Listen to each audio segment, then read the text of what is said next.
Before we get started, we would like everyone to join us in reciting the National Honor Society Members Pledge. It's a repeat after me, okay? I pledge myself always to seek the light of truth, always to seek the light of truth, to embrace the pursuit of knowledge, to embrace the pursuit of knowledge, to engage in worthy service. to engage in worthy service. You may be seated, thank you.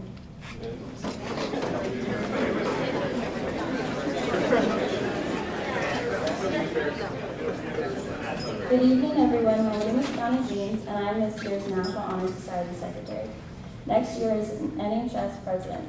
I'd like to thank you all for attending the annual Sedgwick High School National Honor Society Power of One Teacher Recognition Dinner, previously known as the Pooh Dinner for short. I would like to start by introducing the rest of the year's officers. Please stand when your name is called. Jackie, Secretary, she's in Seattle right now. Trayton Howell, Treasurer.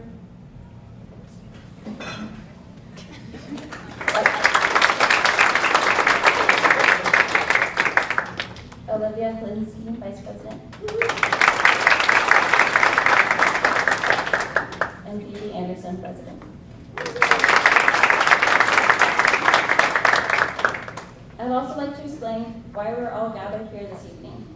Other than the chance to enjoy some of Ms. Obadon Carter's cooking and our NHS seniors, have invited you here to honor and thank you for your impact on their lives as teachers and mentors. Tonight is their night to show their gratitude for your countless hours and commitment to your students. Allow me to introduce our first speaker, Ashley Longfellow Davis, honoring Paul Brass.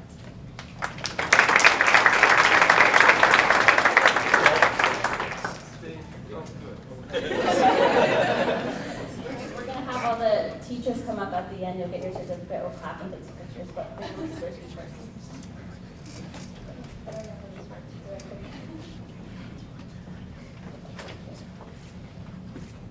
When being asked to pick the teacher that left a mark on my life over the 12, almost 13 years of school, only one teacher came to mind, clear as day, Mr. Brass. There was no question about it. This will be my fourth and final year with Mr. Brass as my music elective instructor, but I'll never forget the classes I've had with him, nor will I forget him. He has left his mark, a highly positive one.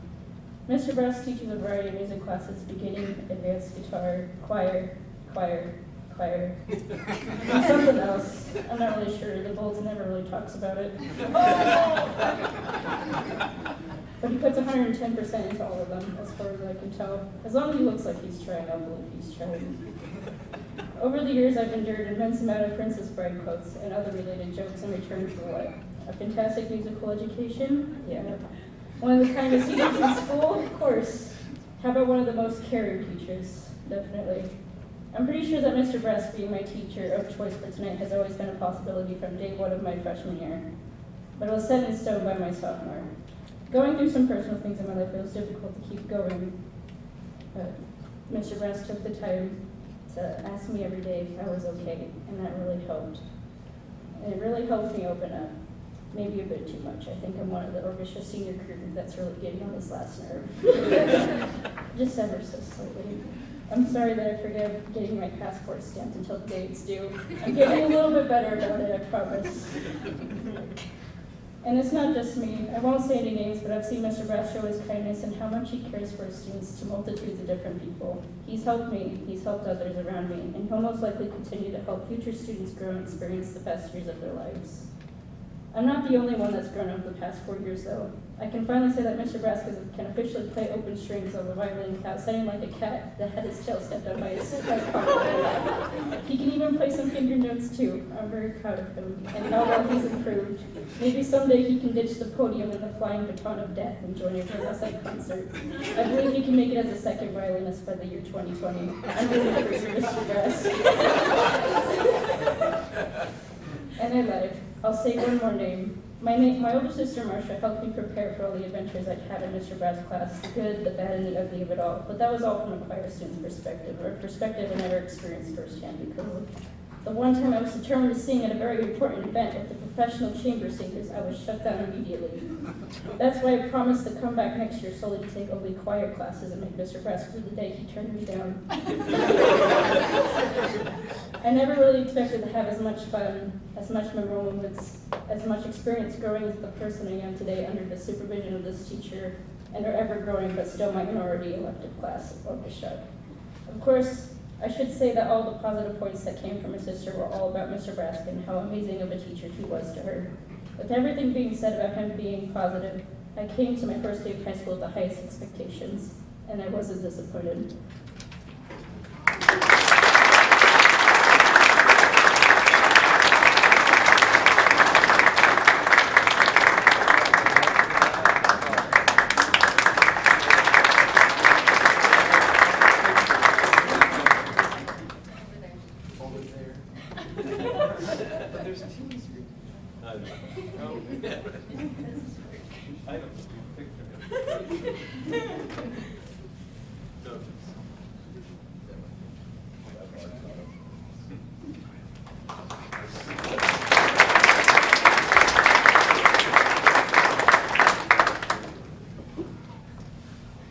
Now we have Sean Olson with Kelly Hawkins.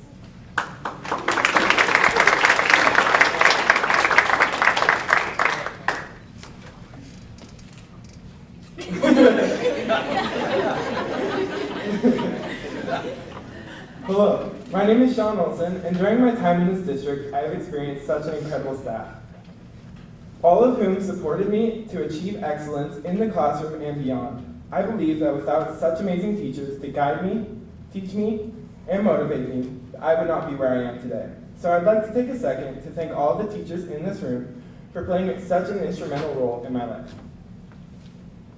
In a letter of recommendation that Miss Kelly wrote for me, it says, "He works hard with a big smile on his face. He is willing and able to take on any task, and I know when he takes it on, he will succeed in it." Having known Sean since he was so young, I feel so much pride in him.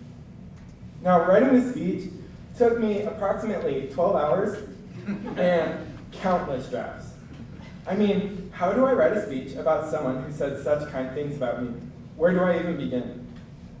Every time I wrote a new draft, I felt as though it didn't truly encapsulate how much of an impact that Kelly had on my life.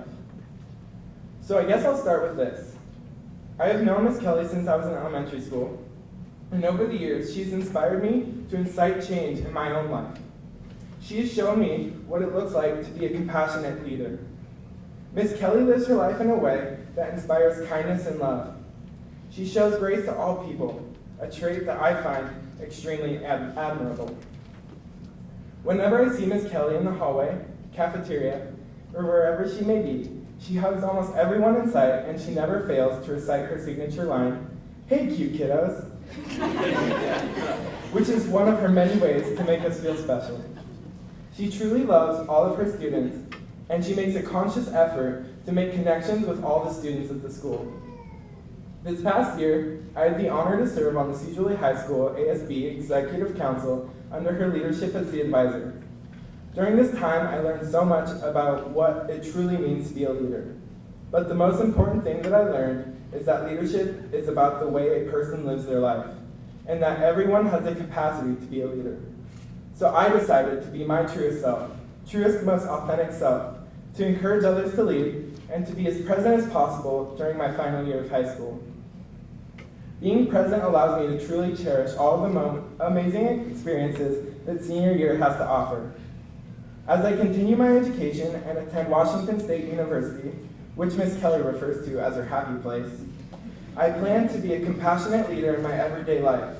And Miss Kelly, I just want you to know that you're a huge inspiration in my life, and that I'm going to miss you a ton next year. I am so thankful for you tolerating me when I would shout out vocabulary during health class, and when Leif and I decided to play darts at 3 in the morning during the ASB sleepover.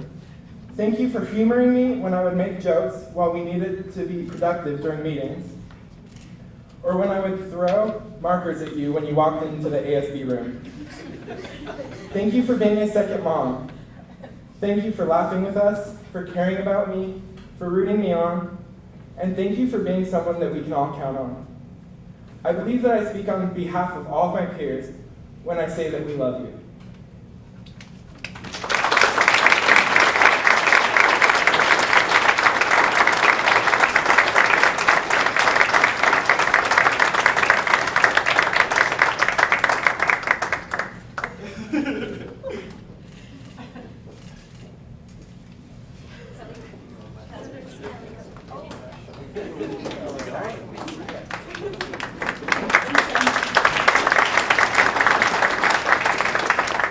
Next, we'll have Guiding Lecturer honoring Dave Williams.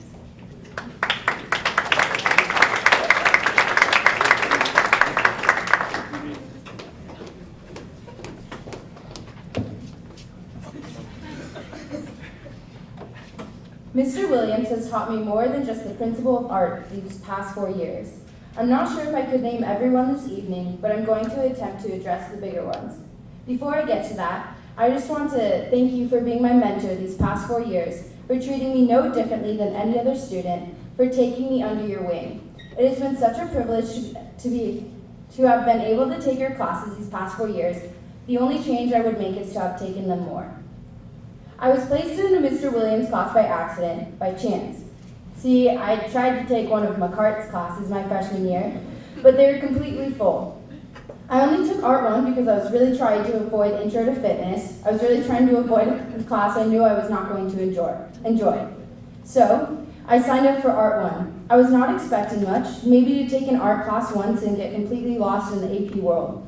I was definitely not expecting for my entire world to be flipped upside down. I distinctly remember Mr. Williams telling both myself and Taylor Torgerson how much we needed to take his class again, how great we were setting ourselves up by taking his class our freshman year. So, I did just that. These past 4 years, I have taken a 2D art class at least once a year, this last year 3 times, and this last semester twice. Mr. Williams saw a talent in me I had not yet discovered, one I did not know existed. Mr. Williams saw a spark in me and encouraged it to ignite. Thank you for that. By taking Mr. Williams' Art 1 class my freshman year, I learned one of my greatest lessons. Life doesn't always place you where you want to be, but that will always be okay. Life is always going to place you where you need to be. If you have ever taken one of Mr. Williams' classes, or at least hung around him long enough, you may have heard one of his favorite sayings. You can't lead a horse to water, but you can lead a horse to water, but you can't make it drink. He uses this for maybe 2-minute situations, but it definitely applies to most of them. Mr. Williams has more than often shared with me sayings like these, has been my coach through many different situations. Mr. Williams is also a stickler for the rules. That is something you definitely would have noticed if you would have taken one of his art or history classes. He plays by the rules, gets what he needs done, and doesn't beat around the bush when he does it. This has been something I have tried to learn from him these past 4 years, something he may argue I have gotten worse at, something I would argue I am trying to get better at. Mr. Williams has held me more than accountable these past 4 years. He has made sure I do things the right way, not the easier way. Thank you. I have more than needed that. I've learned from you that doing things my way is not always the best way. I've learned from you that by doing things a way a higher figure or rule says is not always limiting. If I was going to say thank you for one thing, and one thing only, it would be for helping me develop who I believe I am. You have always helped me develop into a stronger person and stand up for what I think is right by displaying that as a teacher. You have more than once told students that sometimes things are the way they are because the process has already been trialed. You've told students more than once that sometimes things are the way they are because others have come before and perfected the process. However, you have more than once told students that it is necessary to carve your own way to make sure that you put yourself first. I cannot thank you enough for all the times you have told me I'm not like my brother, for reassuring me that I am my own individual, for reassuring me that I always belong in an artistic environment. You have questioned me countless times these past 4 years, made sure I know what I'm doing and why.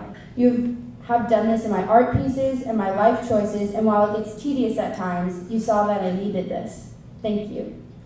You have taught me to have core values and beliefs and to stick to them when presenting myself to others. In closing, thank you for opening up doors for me I never could have imagined my freshman year. There is no chance I would have thought that I would have a 4-foot by 4-foot mural up in the halls of this institution. Certainly not that I would have done part of it in front of hundreds of people at an assembly. And there is absolutely no chance I would have thought my freshman year that I would have a piece going to be displayed in Washington, D.C. by the end of my senior year. That wasn't even in the question.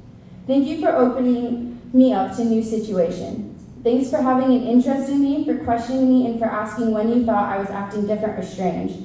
Thank you for checking that I was putting myself first. Thank you for making sure I was on my right track. You seem to have picked up my freshman year that I would thrive in this environment. Thank you for seeing that in me. I never would have dreamed it would be as big of a part of me as it is today.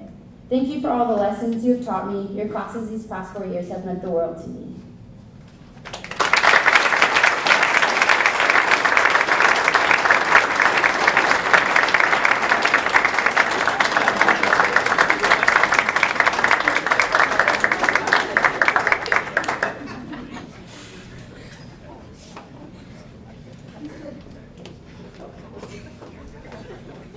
Thank you, Maddie. Now we will have Drake Hall with Brooke Hall.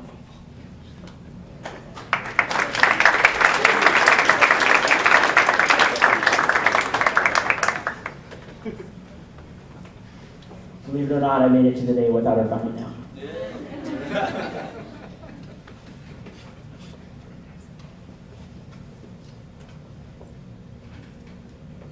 Thank you to everyone who came to this special evening to honor the most important adults in our lives. As we seniors fastly approach the end of our journey at Steve High School, I have made it a priority of mine to honor those who have impacted my life. That is why the choice for my Power of One is one of the most difficult decisions I've ever made in my life. I believe Mr. Dorman and Mr. Bond are two of the greatest English teachers on this planet. Not only did they influence me to like a subject I had no interest in before, but they also made an effort to connect with me on a personal level. Mr. McCartt introduced me to a passion I will have for the rest of my life, and as you can see, he never stops doing it: cinematography and digital media. In addition, he also went out of his way to provide opportunities to grow and develop my skills. Mr. Jensen and Mr. Pierce, as torturous as their classes may have been sometimes, taught me that through their math classes that if I work hard enough in life, good things are bound to happen.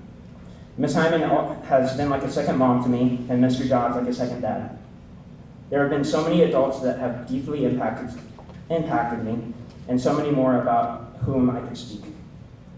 However, I would like to recognize my mother tonight, whom I believe possesses all of the characteristics of my favorite teachers. Mother, over the past 26 years, you have devoted your heart and soul to your teaching profession. You were crazy enough to never go home at 3 o'clock after school, usually because you were coaching a sport, managing an ASB meeting, or leading a meeting for the DC trip, which you have spearheaded for nearly a decade. To you, being a teacher is not just a job or a career, it is a lifestyle. The most beautiful thing I have seen you do as a teacher is care for the thousands of students who have stepped into your classroom, every single one of them. It is awe-inspiring to watch you invest your time into the lives of students. I can recall countless times where you have gone out of your way to help kids who are closer to failing than passing. It is not as if you didn't care about the kids in the upper half, but it's more like you knew that they would succeed and could do it on their own, while others needed a little bit more extra care, attention, and love. You have an attitude that believes all students have the ability to succeed, which is an attitude students need to be successful in high school and beyond. Your hard work to teach this to 8th graders because you work hard to teach this to 8th graders because you truly want what is best for them. And at the end of the day, you come home and support our entire family. Your passion and hard work makes it an honor to be your biggest fan, to be your son. Finally, to all the teachers here tonight, I have a message for you. As seniors, I realize a lot of us joke about how badly we want to leave CWOLI. And while that's fortunately true, I believe I speak for the majority of us when I say we will all miss you as teachers, and we will miss you most of all when we leave this place. We are ready to go out into the world to face life's challenges and live extraordinary lives because of you guys. And I can never thank the faculty of this district enough for that. Mrs. Howell, thank you for being a second mom for many of us. Thank you for being a second mom for many of the students that have walked through your classroom. You are both the greatest teacher and greatest mom in the world to me. You are an unsung hero to so many of these students in front of me, and you are my hero. I love you.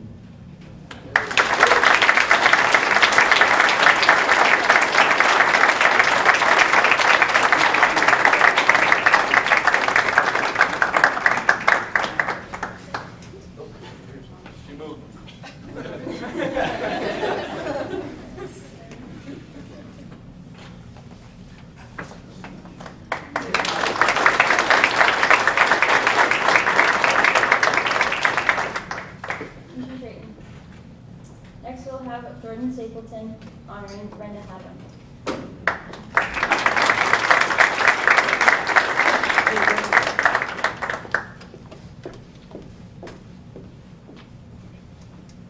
Hi, I'm Mrs. Hadwin, and welcome to your first day as 7th grade Abbott. This single moment changed my life. Sorry, I'm just tearing up. From this moment arose an everlasting bond. Miss Hadwin is far more than just a teacher I once had in middle school. She's my inspiration, my drive, and my overall motivation. As a teacher, she specializes in finding the diamonds in the rough and sticking with them. She sees the potential people don't see in themselves. As an elementary school student, I thought the sky was the limit. I believed I could do anything I set my mind to and nobody was going to tell me different. Until my father did. He believed in me, he didn't believe in me, he didn't see my potential other than the skills and potential I had in his precious world of softball. But other than that, he didn't want anything else to do with me. I was worthless in his eyes, and he made that very clear through his actions and his words. Nobody knew I had things going on at home, large family issues, and a lack of self-worth that I had for myself. I went to school every day with a big smile on my face, happy as could be. I was good at hiding it. I didn't want anybody to know I was struggling. I was always known as the happy kid who cheered everyone else on. Even during the hardest times in my life, I continued to portray my positive exterior. That is who I was supposed to be. It was what people expected me to be. But behind the big cheery smile was a girl who lost all hope in herself, the Jordan nobody really knew. Well, the Jordan I thought nobody really knew, but I couldn't fool Miss Hadwin. She saw the pain beyond my smile. I was a diamond in the rough, and she really saw me. It was the middle of the year in 7th grade, and Miss Hadwin asked me to sit down after class and just talk. She didn't prompt me into talking about family issues, but I knew she could tell something was wrong. So I did it. I finally opened up to someone. She was the first person I had confided in with this information. We talked, I explained things that were going on in the walls of my home. She comforted me, she gave me advice. But more importantly, she gave me hope. She gave me hope in myself, something that I had lost for quite a long time. Not only did she help me on a personal level, but she pushed me academically. This year I was lucky enough to have been one of the recipients of the McIntyre Scholarship, but I would never have been able to do it without her. The first time I had heard word about the scholarship was in 8th grade when Miss Hadwin brought it to my attention. She told me, "You are just the type of person they look for in this scholarship." From that point on, I knew I had to do this not only for myself, but for Miss Hadwin. She saw my potential, and I knew she was going to push me until the finish line, and she did. I will never forget the moment I opened the email that stated I was awarded the McIntyre Scholarship, and I immediately texted her. I probably should have texted my mom first. Whoops, sorry mom, love you. But this is something me and Miss Haddon have been talking about for years. I texted her in all capitals. I got it, I got the McIntyre, I did it. And she called me within seconds of receiving the text, completely sobbing. She was crying so hard that she could barely speak, but she did squeeze 7 words out. I am so proud of you, honey. My body is filled with goosebumps, and I have goosebumps right now after telling this story. That right there is truly the power of one. I can never thank you enough, Miss Hadwin. While others just got up and completely walked out of my life, you stayed right there by my side. You are my inspiration, my drive, and my overall motivation. Thank you.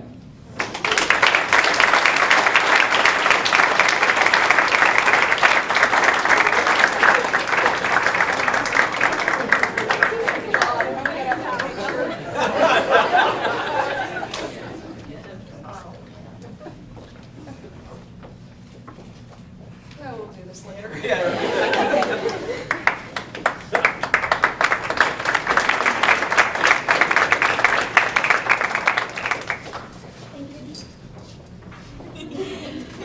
Thank you, Jordan.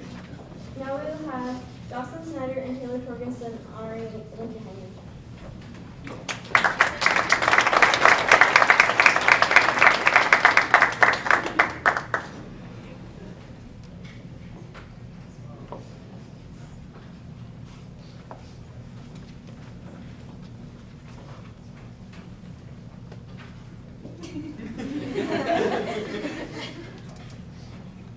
Hello.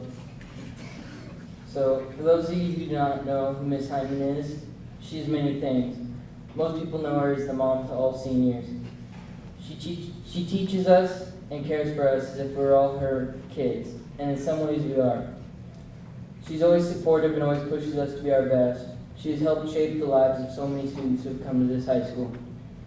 She has shown all her students that you can love your job and have fun doing it nearly every day.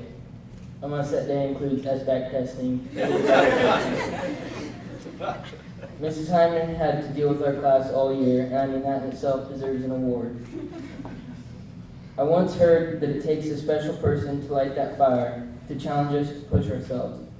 Now we're all here in this room tonight because someone has done that for us, and Miss Hyman has done that for me. She's challenged me to work hard in class and use the power hour to its fullest potential. Sounds harder than it is.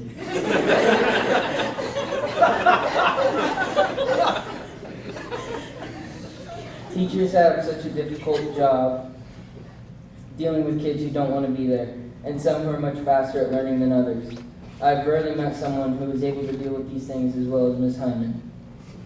She knows how to bring out the best in everyone. Sitting in class, she knows just what everyone needs, whether someone needs silence to work or needs help from a fellow student. She always accommodates for every student's needs to better their learning.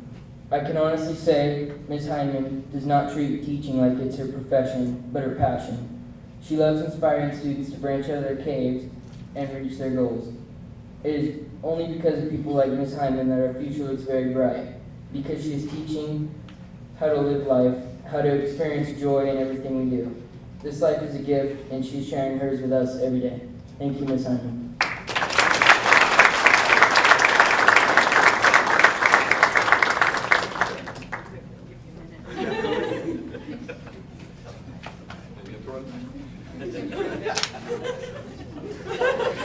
I'll come back for you.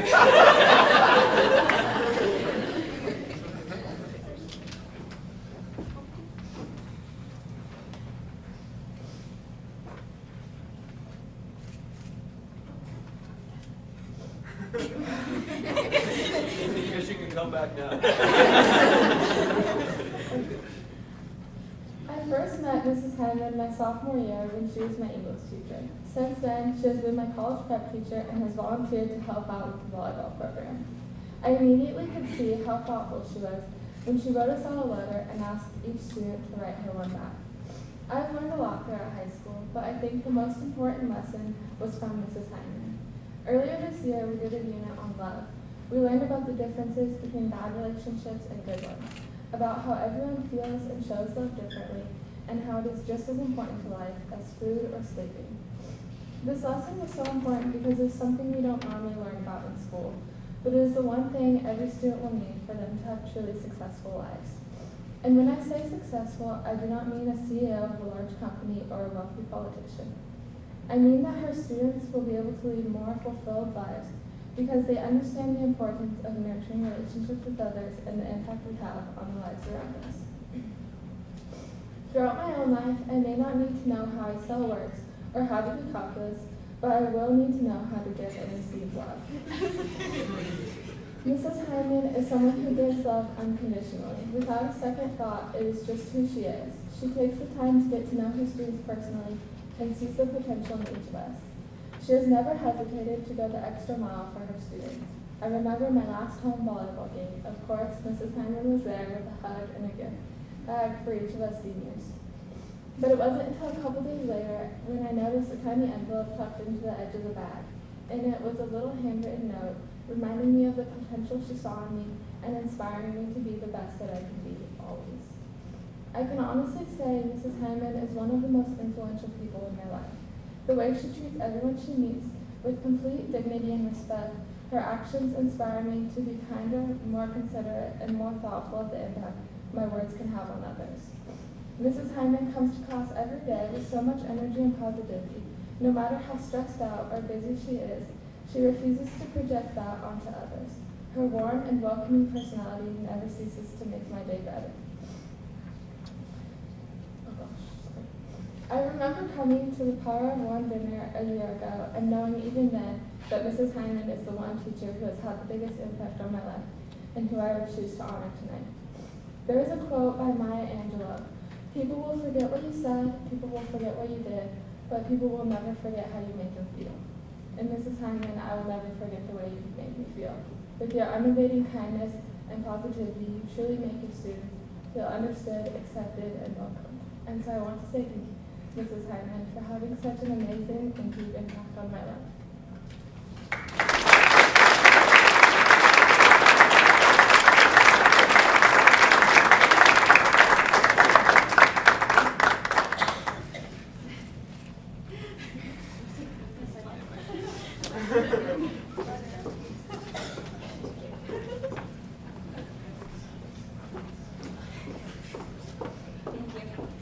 Next, we'll have Olivia Helinski and Jasmine Williams honoring Brad Hendry.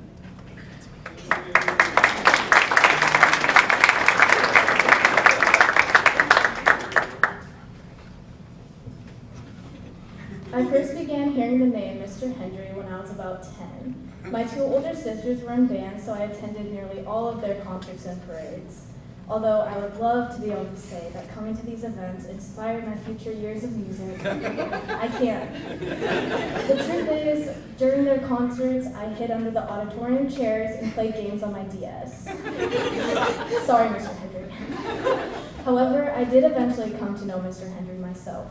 One of my first memories I have with him is when I auditioned for high school jazz band in 8th grade.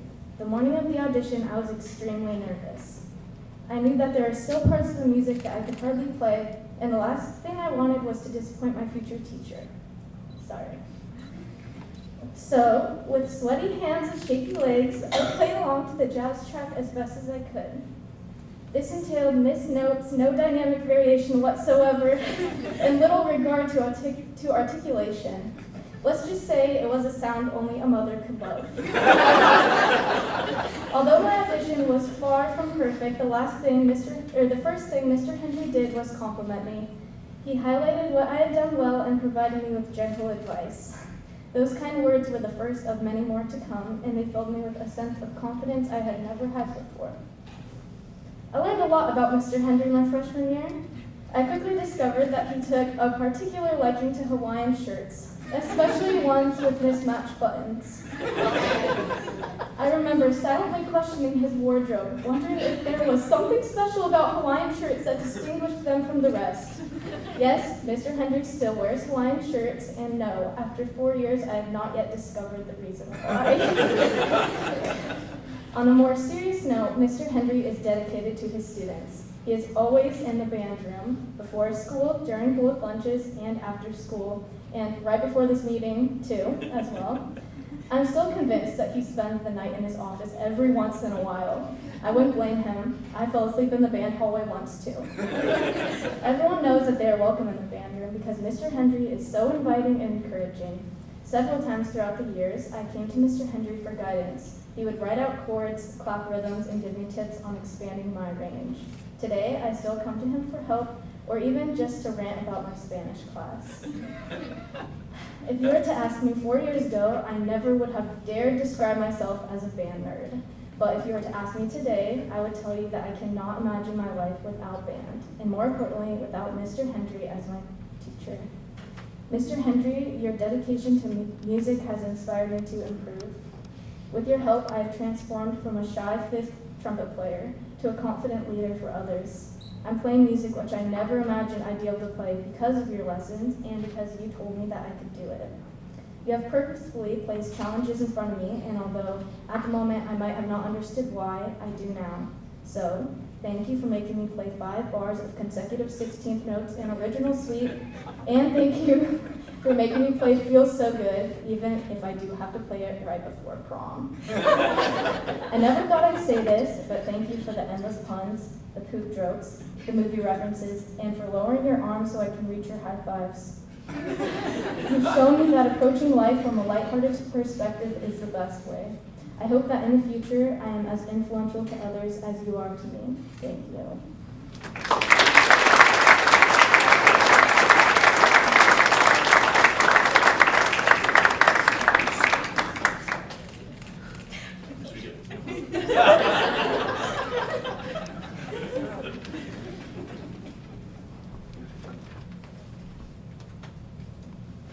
Hi. Tonight I chose to honor Mr. Hendry. Whether you need a bit of enthusiasm while cleaning the bathroom, studying all night for a really hard quiz, or wallowing in your own sadness, there's music for every moment. In the past century, there's been tons of research showing how music can help improve your brain functions, whether that's long-term memory, helping you focus, what have you. There's even a fun fact that I found that researchers found that 14% of spelling errors, there's a decrease of 14% in kids who listen to pop music while working on tests or anything with English and spelling, which I don't know about you guys, but that's pretty amazing because I am terrible at spelling. But music hasn't just helped my brain or my academics. Music has changed my life in multiple ways. And I'd like to thank Mr. Hendry for making music such a big part of my life. I remember my freshman year, I started marching band, and we had drum majors in the front, and I remember 2 things very distinctly. Wow, they're really loud and scary, and why does everyone listen to them so well? And, well, I had to look up to my drum majors because I literally had to. They were in the front of me. I had to look up to them. But I didn't just see some kids. I saw leaders. And to be a leader was someone who, even though the freshmen would sound terrible playing this music we've probably never seen all summer, although we should have, they would still smile and be welcoming and be really positive. I, ambitious as always, really wanted to be drum major. Although this year we got our time capsule letters and advisory. I said I wanted to be a doctor. I don't know where that came from. I wish I could go back and ask myself why. But anyways, I auditioned to be drum major my freshman year, and obviously I didn't get it. You see, I figured out how stressful it is to be in front of people, to be nervous being in front and having to control, in the sense, all the people standing in front of you. And Mr. Hendry does that all the time. He's in front of our band, he's in front of us during marching band rehearsals. And, you know, Mr. Hendry's one of those people that has a laugh that you could hear from a mile away because of how distinct it is. The same laugh that gets all the kids in the band room to just stop from their very serious composure and to just giggle. And also, Mr. Hendry is the person that will sit with you for half an hour, sometimes more, just to help you with a single 4-bar section that you're stuck on. You see, once I became drum major, I learned how hard it is to be in a leadership position. Mr. Hendry helped me a lot with how to act and look confident. I gained a profound respect for him because I knew it was what he did every day in class. Being a leader is not an easy task. I helped find music, plan halftime shows, and even helped lead rehearsals. And I won't lie, it was stressful. But nevertheless, Hendry helped me gain confidence and reassured me that I'd be fine. You see?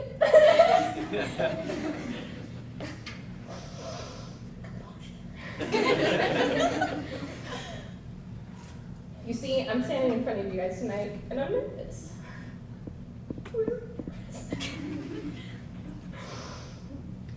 Because I know after this, I'm moving on.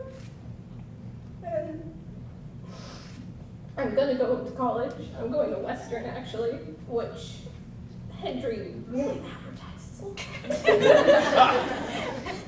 But I'm going to Western. I auditioned. Hendry helped me with my audition. He helped me apply with my essay. And it's terrible because it was so long. But I mean, he helped me pick out music, and he's helped me along this whole way, and he's made me who I am today. Like,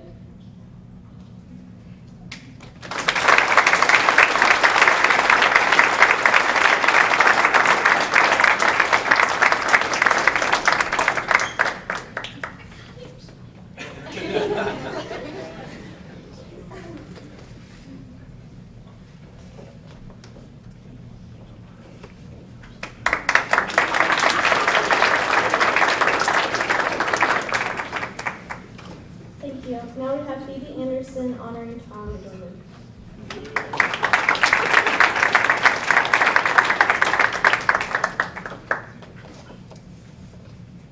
Hello everyone, my name is Kevi Anderson, and tonight I would like to honor a teacher whose infamy creeps through the walls of this very establishment quite regularly, despite the fact that he teaches at the middle school, Mr. Tom Dorman. You might hear his name on the morning announcements attached to some reason for Shakespeare Club being canceled. You might hear it in any English class, as students reminisce over the book Thief, The Tempest, or Cyrano de Bergerac, or as they argue over how to diagram a sentence. Perhaps you might see his name on a story problem in Mr. Jensen's geometry class. Nonetheless, it is clear Mr. Dorman's presence and influence extends far beyond the middle school. But I'd like to start back there 4 years ago, as many of us sat together in Mr. Dorman's classroom. The first day, I was terrified by rumors I'd heard of a strict teacher with stricter grammar usage and the most strict personal dress code. He is never seen without a tie. As I sat under the unwavering stare of Mr. Dorman, I couldn't help but fear some awful test on obscure grammatical rules. Today, he said, I am going to teach you the most important thing you will ever need to know. I quickly fumbled for a pen and notepad, ready to take pages of Cornell-style notes. He continued, I'm going to teach you how to be attractive, no matter how elderly or obese you may come. Sit up straight. As all of us quickly threw our shoulders back and stuck out our chests in exaggerated correctness, he continued to explain how posture is a first impression, a sign of elegance, confidence, intelligence. This, of course, toured off into other discussion, and before I knew it, the class was over. We hadn't filled out a single worksheet, taken a reading quiz, or even filled out a Jane Schaefer-style outline. We simply learned. This is how every day in Mr. Dorman's class felt. The minutes flying by, and the feeling that my brain was being filled with knowledge in a pleasant rather than painful way. How can I best describe what occurred during these fateful class periods and lunch hours? How Mr. Dorman stopped every couple of lines during Shakespearean plays to ensure that we didn't miss a single dirty joke. How he united the class in excitement over diagramming sentences, and then pitted us against each other by making it a vicious, ruthless competition. I hate you! Still not over that?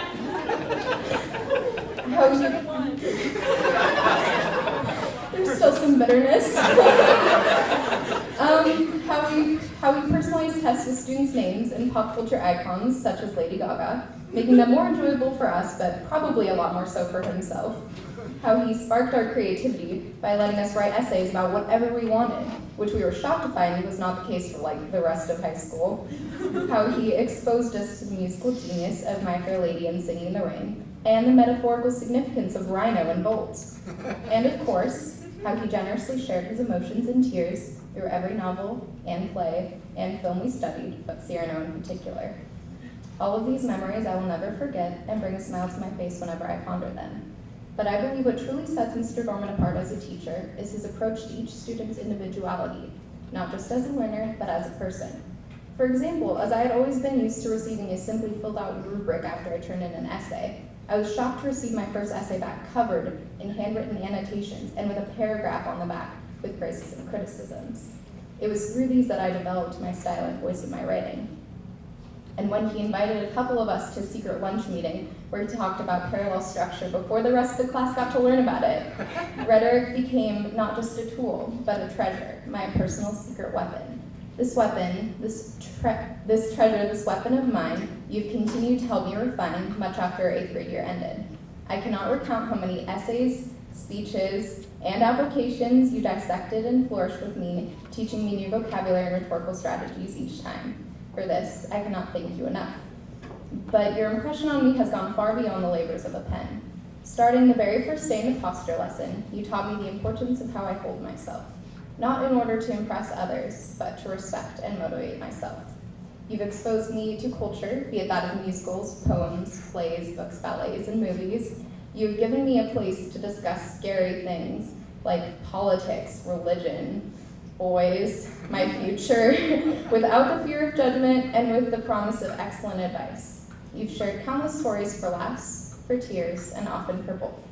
I can say with utter certainty that without you, not only would I have no idea what I would be doing with my future, but I would be an entirely different person.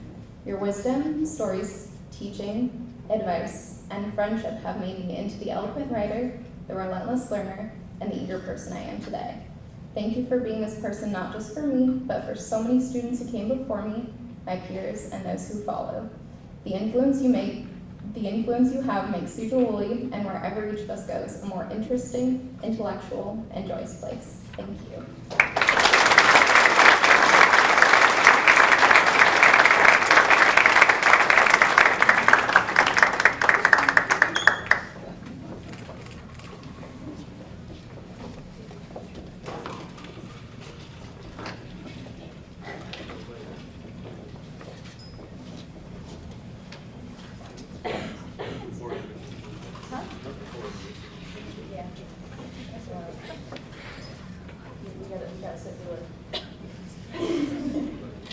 Thank you. Next we'll have Jacob Swenson honoring Aaron Reisner.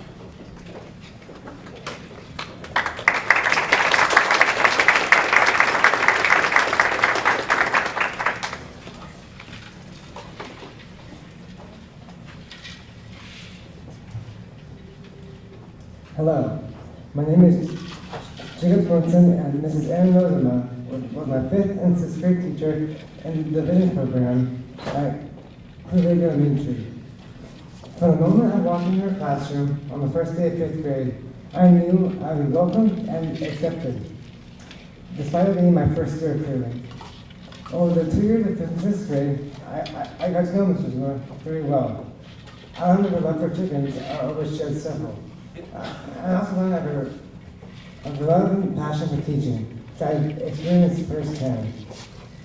Many memories remain in that class, experiences that I will never forget, encouraging and expanding my love for reading and my desire to learn. Field trips to Padilla Bay, independent reading time in beanbag chairs, interactive notebooks in which we would write things with one about whatever we were reading and take right back. Buddy reading with younger students and learning the thriller dance for 6th grade graduation, which Ms. Rosema herself taught us. I also remember Ms. Rosema bringing her dog, Augie, for the rest to see and play with. There's not one day that went by without learning something new. Not one day I felt unacknowledged, ignored, or left out. She went out of her way to make every student feel at home and to make every day enjoyable. We are not just taught, but cared for, as students and as individuals. To me, Mrs. Rosema embodies all that Power One stands for. A hardworking and devoted teacher who dedicates everything they have to teach and instruct their students. She went above and beyond to improve my life as well as my abilities as a student. I remember being hesitant upon hearing I would be switching from Mary Purcell to Clear Lake, leaving behind friends and entering a new school, new and alien to me. But I came myself lucky, very lucky, to have Mrs. Roosevelt as a teacher. And I'm so glad I got the opportunity to experience her class. I owe so much to Mrs. Roosevelt because without her support and encouragement, I wouldn't have become the person I am today. Thank you.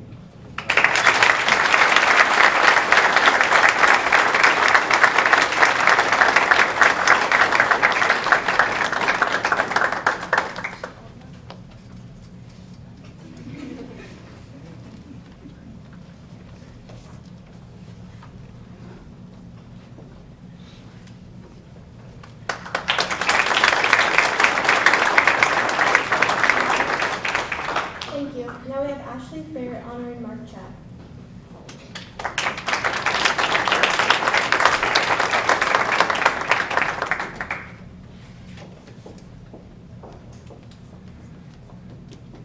Hi.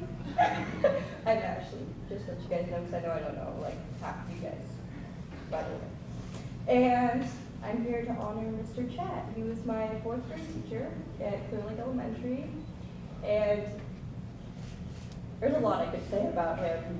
I think the first thing I actually remember is me sucking at math. I was absolutely terrible at math. I did not understand any of it. And that's when I got stuck going before school into a math class with Mr. Chat, which to me was fun because I actually started to learn, but I mean it was before school, which sucks. But we used to play this game where we'd have like this piece of paper and we had to put numbers and make the equations correct, like it was a layout. It was super fun, and half the time I beat Mr. Chat. Very proud of that. And he always told me that I was just lucky by my placements, but I'm pretty sure I was just better. Pretty sure I was better at math. But I think one of the best things about Mr. Chat is no matter what any of the students said or did in my classes or in other classes, he always kind of stayed up and was proud of himself. And he stayed to be a great teacher and didn't let any of the students bring him down. And that's one of the reasons why I'm going to be an elementary school teacher. I'm going to Western for my elementary education and also SPED. I love teaching, and because of Mr. Chat, I know that I can be proud of who I am and who I'm going to be. There's a lot I could see, and I'm just like trying not to cry, and I'm a mess right now, and I'm like not formal at all. Like not.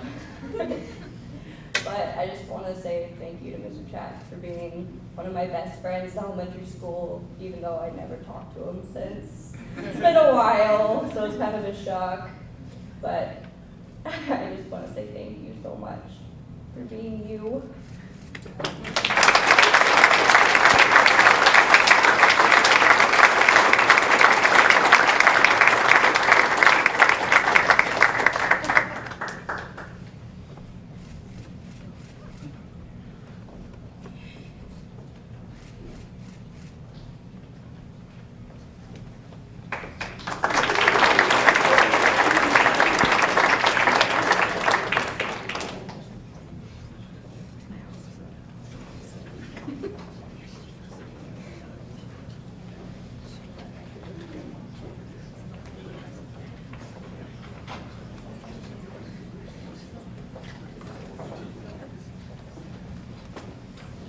Okay, so now we're going to have a quick 1-minute break before. Continue on. We're having the coming, but we're going to go on. I'm sorry. We're going to have desserts and we're going to continue. You can eat while we continue.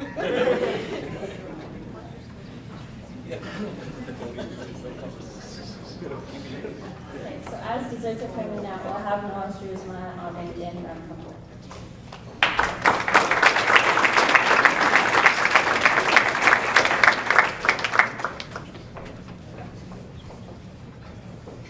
Hello, my name is Noah Strusma, and I picked Mr. Brown as the teacher to honor tonight. And to do so, I would like to take you 6 years ago. That may not seem very long for some of you older folks here.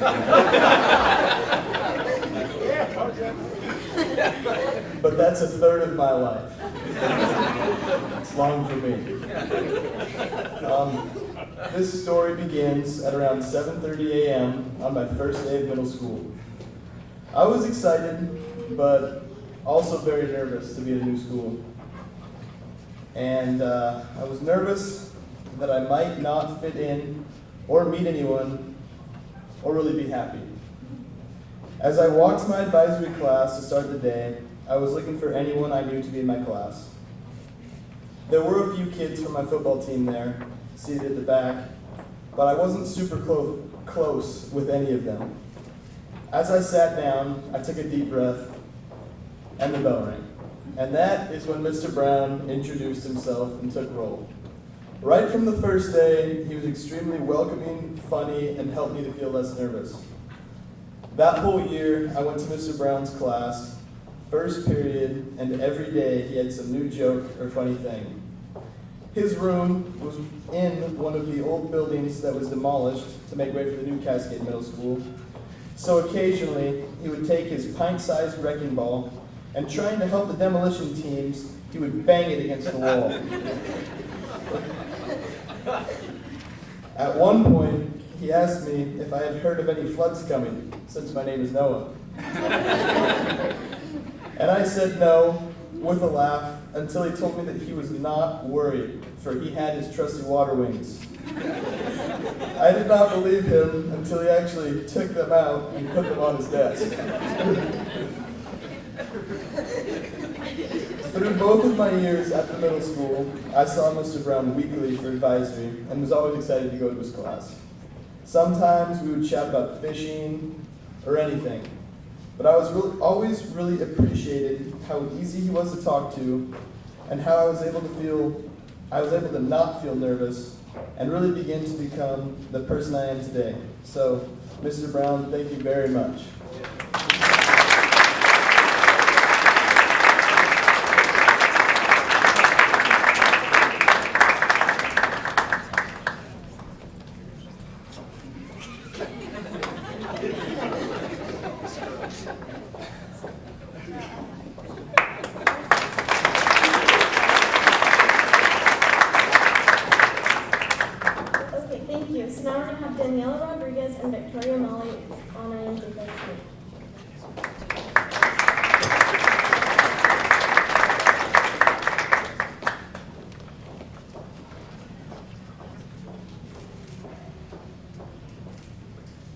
Choosing a teacher who made a significant difference in not only my school career, but my life in general, was very difficult. I had to think back and decipher who I was going to pick and honor their skills here today. Throughout my schooling, I was fortunate to have been blessed with amazing educators and advisors. And at this time, I'd like to thank Mr. Vaughn and Mr. Garner, and Ms. Hyman, and Mr. Henry. I saw you were waiting.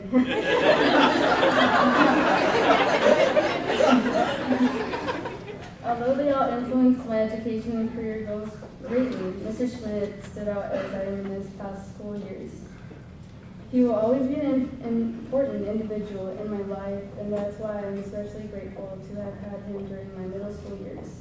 He was also one of those teachers that made learning very fun, which is pretty hard to do. And I looked forward to attend this class every day. Quick story. I remember the first day we met. I don't think he remembers. I remember very much. I was typing an essay, and I'd like to mention that I only typed with 2 index fingers. It took me about 5 seconds to look for the letter I was typing. Cringy. Anyways, it was at an after-school study hall, and I heard someone come over to the strip of computers where I was sitting, and I heard someone say, "You're a very slow typer." I was in 7th grade, by the way. I immediately think it's some 8th grader, like just trying to give me a hard time. but instead it was Mr. Schmidt. The thing about the situation is that I had never seen him before, or I have never met him before. I was immediately intimidated. I didn't say anything. However, I stopped typing and I stared at the computer screen until he left. And I felt insecure. Right after, I remember thinking to myself, well, that was embarrassing. My first impression of him was not very positive because of this encounter. Thankfully, that changed on the first day of 8th grade. He was very funny, and the first glance of his teaching style instantly made me realize that he was going to be an awesome teacher. Not only did I learn math, but I also learned about how to be a better person. Mr. Schmidt taught us humility, how to be sure of ourselves, and the importance of being thoughtful of others. Basic, but very important qualities. One of his qualities that I appreciate the most about him is his emphasis on teamwork and the fact that he always had a positive attitude. In class, he made everyone participate, but even if we felt challenged, he made the classroom feel comfortable and provided a safe learning environment. Thank you is not a sufficient enough statement to express my appreciation for you, Mr. Schmidt, and all you have taught me. I will forever keep in my mind all of the lessons I have learned from you. Thank you. And with that being said, I'd like to say a poem. Teachers paint their minds and guide their thoughts, share their achievements, and advise their faults. Inspire a love of knowledge and truth as you light the path which leads our youth. For our futures brightens with each lesson you teach, each smile you lengthen, each goal you help reach. For the dawn of each poet, each philosopher and king begins with a teacher and the wisdom they bring.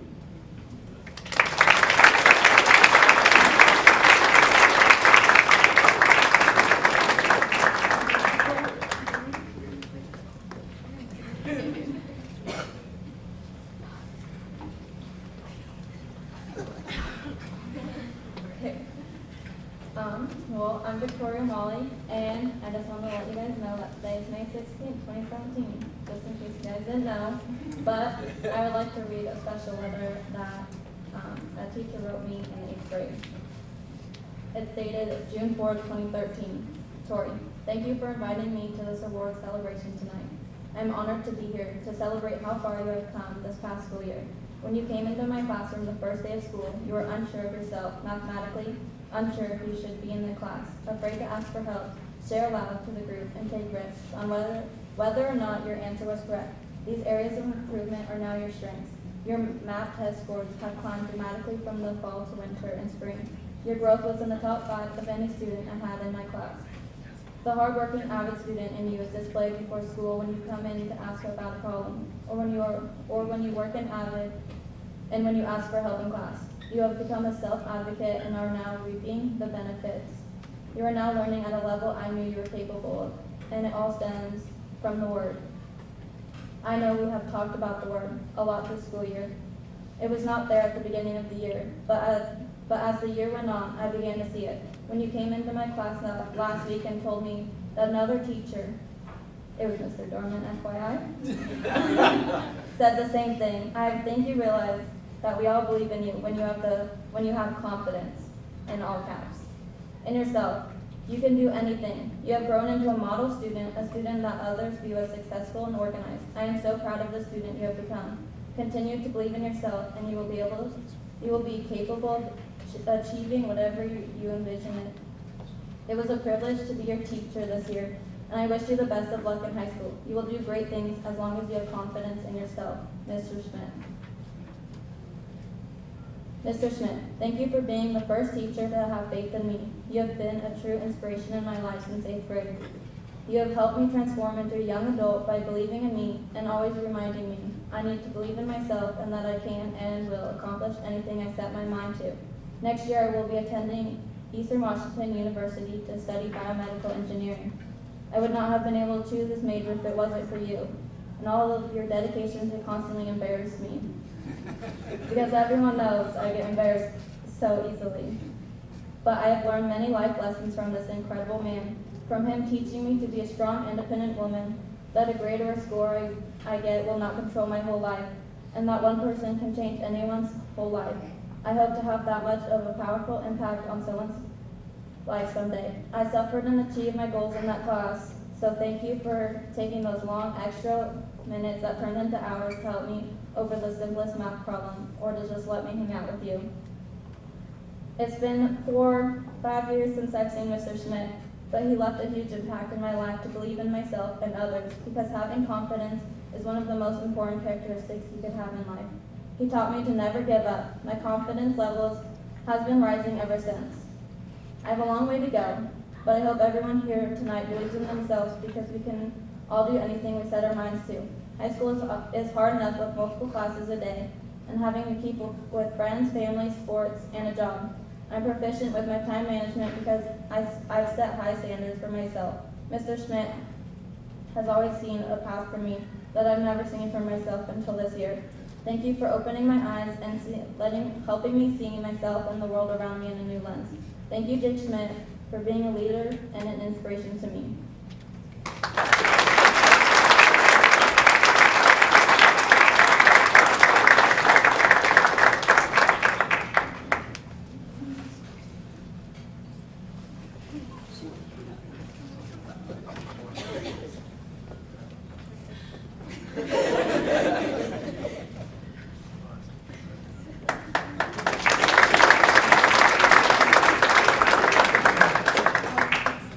Thank you. Next we'll have Hazel Pleasant honoring Chris Jensen.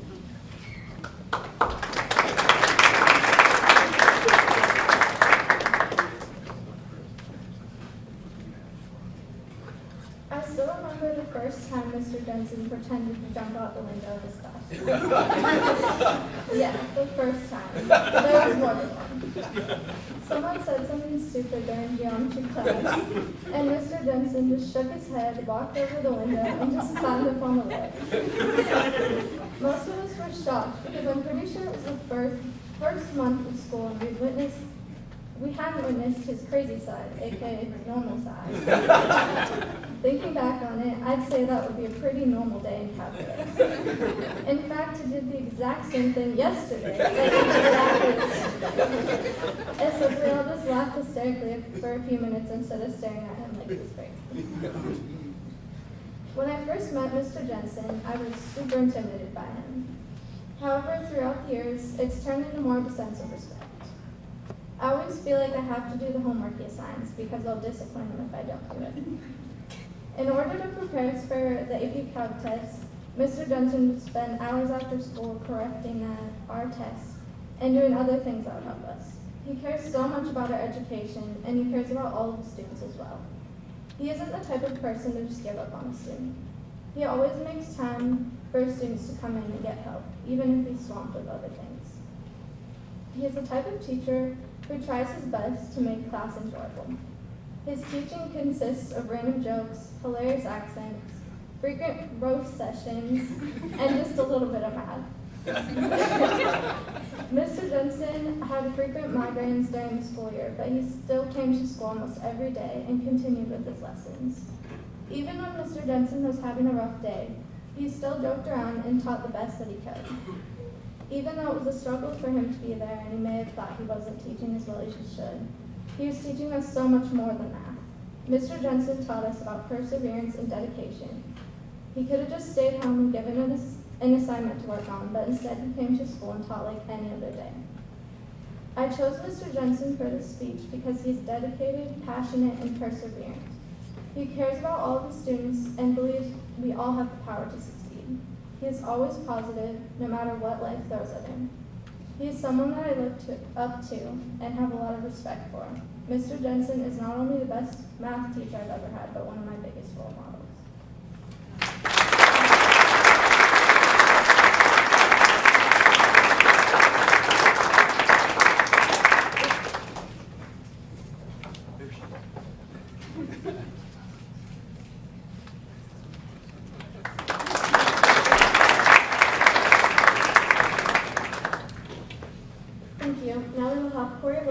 Who will be honoring Brett Anderson.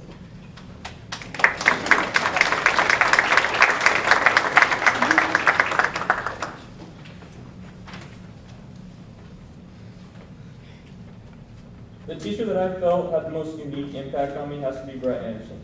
When I first walked into his 20th century U.S. history class, I thought it would be like another typical history class, interesting, sure, but nothing much more than that. I had no clue that the next 3 history classes, especially current domestic issues and current foreign issues, all taught by Mr. Anderson, would have such a profound impact on me as a person. During these 3 classes, I learned an immense amount about the world, but in a different way. Instead of just studying books, looking at numbers, and getting information from one point of view, we saw point of views that aren't usually seen. His way of engaging with the class caused students to be more inclined to speak out and voice their opinions on topics. His way of giving students the opportunity to put in their 2 cents allowed for me to see points of view that I normally wouldn't see. In classes like CFI and CDI, that is very important. Nearly everything in those classes were political, and every student had different ideas on U.S. policies and foreign policies, but Mr. Anderson's way of teaching allowed those thoughts to be expressed, and there was plenty of debating in a positive way. Instead of just teaching us the issues about the world, he encouraged us to try and solve the issues, and I thought that was pretty cool. Anderson knew his stuff. It's impressive. I don't know if it's because of all his traveling or what, but he knows a lot. And it isn't just book smart facts either. He has a lot of street smarts, which has caused me to get way more from him than any other history class. I feel woke to the issues of the world, and I'm confident to say that I know more about the world and why things are how they are than the majority of people. And his energy and knowledge has opened my mind to the world of politics, and now I know where I stand on a lot of issues. If I was to choose the most relevant class to take in school, there's no doubt I would choose CDI and CFI taught by him. So, you keep doing you, Mr. Anderson.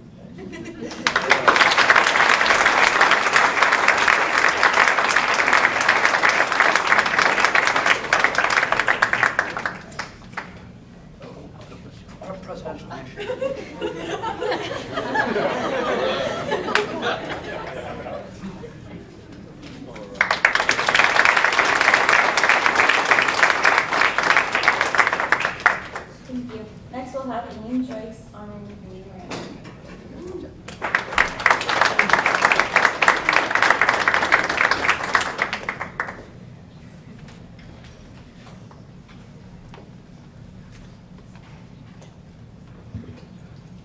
When most people think about FFA, they think about farming and cows and chainsaws or maybe plants. But to me, FFA means so much more. It means teamwork, opportunity, and dedication. It means road trips, friendships, and memories that will last a lifetime. Tonight, I am here to honor Mr. Ramsey, who through FFA has helped shape who I am today. Many of you probably know Mr. Ramsey. He's the crazy guy who wanders around the school slapping people on the back and calling them buddy, and who I'm sure can't sit still during teacher meetings. And if you want to know who ran over the light pole outside, it was Ramsey's class. When I entered high school, I was quiet and shy and would never have been able to get up in front of you here today. In fact, the only reason I joined FFA was because my cousin told me to. But when you're stuck with a person as lively as Ramsey all the time, some of that confidence can't help but wear off on you. Because of FFA, I am more self-assured. I am better able to be a leader and have become more responsible. After all, someone has to keep Ramsey in check. Without the experiences I have been able to have because of FFA and Mr. Ramsey, I can honestly say I wouldn't be the person I am today. But Mr. Ramsey is more than just a teacher or a club advisor. He has become a mentor and a friend. Ramsey's classes in FFA have given me a home away from home, a safe haven, something to belong to. Mr. Ramsey has a way of making every student feel important. During competitions, you knew that no matter how you placed, he would never tell you that you should have worked harder or that you weren't good enough. You knew he would always be proud. So proud, in fact, that he would make the flight attendant announce to the entire plane that you were a small team from a small logging town headed to compete against the big guns at Nationals. And then he would make sure to tell everyone you met along the way the same thing. Thanks to him, I never felt like I didn't matter. Mr. Ramsey's support and guidance has impacted me in too many ways to count. I can't imagine what my high school career would have been like without his classes in FFA. FFA has become a part of who I am, and I want to thank you for providing it for me. Thank you for making me who I am. Thank you, Mr. Ramsey. You're kind of a legend.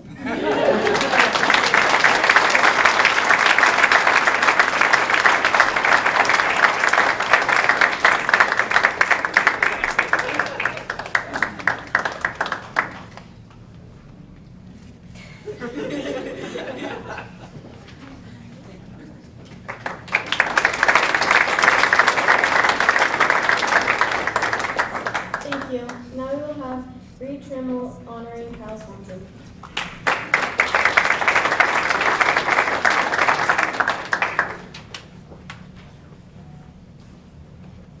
Hi, I'm Reed.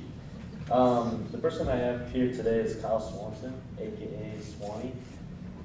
Swanee, you were my second and third grade teacher at Lyman Elementary. You were first and second class there. I'm sure you're a very inspirational teacher, if I can remember back that far. But the reason why you're here today goes beyond the classroom. You're a great mentor to me out on the baseball field the past couple of years that I've played here at Delany High School.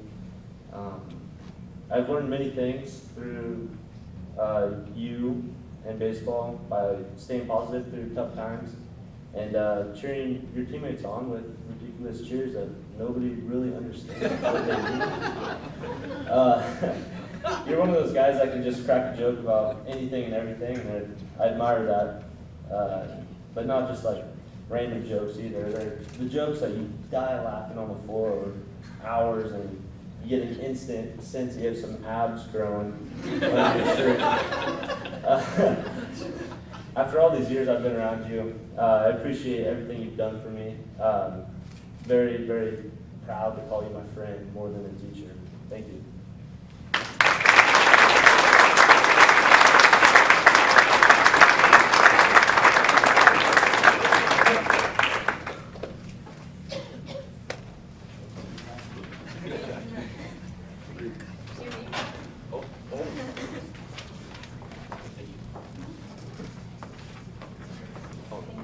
Next, we'll have Alyssa Martini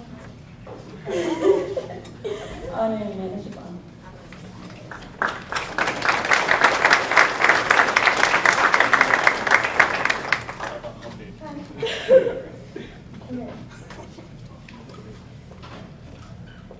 Once there was a young girl at the age of 15 whose dream was lost.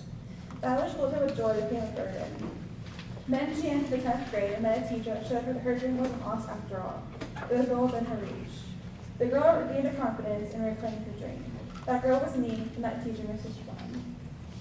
For those of you here that know me well, you'll know that writing is my passion. You'll often see me with my nose in a book or pen in my hand. I carry at least 2 notebooks on me at any given time, with a plethora of writing utensils. But for a time, this wasn't the case. I did not know how important this one class could be. I don't think she knew this before now, but Mrs. Chabon and our English 10 class changed my future. After a rough freshman year, I had given up on the idea of being a writer. I lost my spark and my drive. I struggled with facing a future where I wasn't a writer. I had known that before that I wouldn't be. I had wanted to be a writer since I was 10 years old, writing the war stories that so many cringe. Nevertheless, I knew what I wanted to do with my life, and it was really difficult to imagine a future where I wasn't a writer. But thanks to Mrs. Chabon, writing became fun again. Reading became fun again. I had the time of my life in that class. I discovered so much about myself, and I grew closer with friends and my classmates. And now I have completed my first full novel, and I've written over 40 poems. And I never would have been here without a sophomore English class. So thank you for the times when I would look up words in the etymology book and reversal arguments when the words really matter. Thank you for winning Antigone, and that beautiful character showed me that you don't have to work hard in order to be strong. You can still show emotions and still be tough. Thank you for those cute little bunny butt stamps on our paper, which always make me smile. And thank you for the time I spent on creative writing, which inspired me to go beyond what I ever written before. I've kept every writing and every essay. The Dillon essay that we did is still one of my proudest achievements, and I actually did it for an art scholarship. Thank you for the Ocean Tea Party that allowed for some pretty memorable costumes, like Dean's awesome pose and Ash's epic Barbie feet. And I'll end with a quote. Albert Schweitzer once said, "At times our own light goes out and is rekindled by a spark from another person. Each of us has cause to think with the deep gratitude of those who light the fire within us." Thank you, Mr. Chabon, for reuniting the flame within me.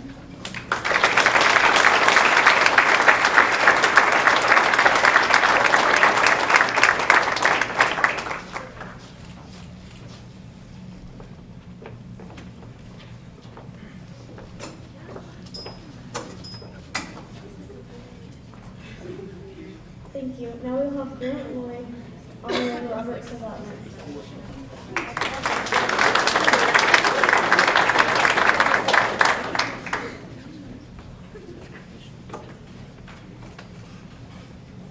For the past 3 years, Mr. Slobodnik has been my French teacher. I know now that to learn French, one must speak it.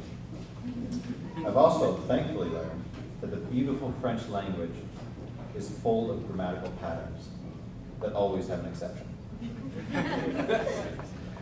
I first saw Monsieur at a freshman tour where we were taught a few French verbs through actions. I loved it.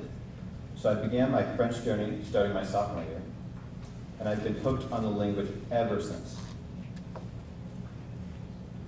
Slobodnik's class has offered me a way to express myself and an opportunity to become more outgoing, as can be seen in our wonderful French dance competition. Our French team definitely didn't get last place. Another memory that comes to mind is when I tried to describe a cake. It was a beautiful cake for one of our French parties, so I decided to try one with my French out. La gâteau est belle, I said. Monsieur corrected me with a chuckle and told me that the word for cake was masculine, and that it was a beau cake.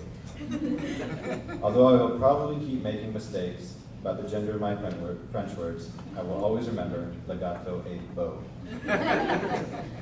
Through these past years, Mr. Slobodnik has helped me discover my raison d'etre and has helped me work towards my goals of being able to, one day, speak in front of crowds. He has helped me crush my anxiety, my stage fright, and everything that held me back.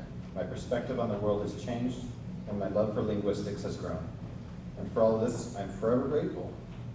Alors, après 3 ans, je peux dire que je suis très reconnaissant et qu'aujourd'hui, je suis grâce à toi. Or je suis grâce à toi. Thank you. Thank you.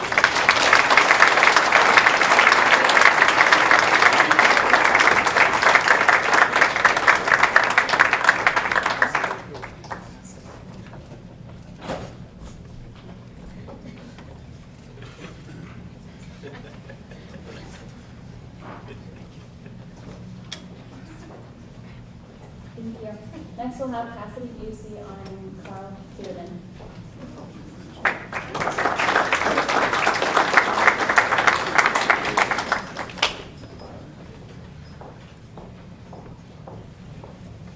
Mr. Peterman, I chose you as the Power of One teacher to show my appreciation for the influence you've had on my life. I have had you as a teacher once, my second semester of my sophomore year.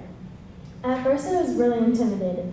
Standing before us was this mountain of a man who seemed a bit gruff. But very quickly I realized that you were a gentle giant. You were always cracking jokes and making everyone smile. You were a great teacher, and I could tell you had a big heart, always calling me Gary Busey.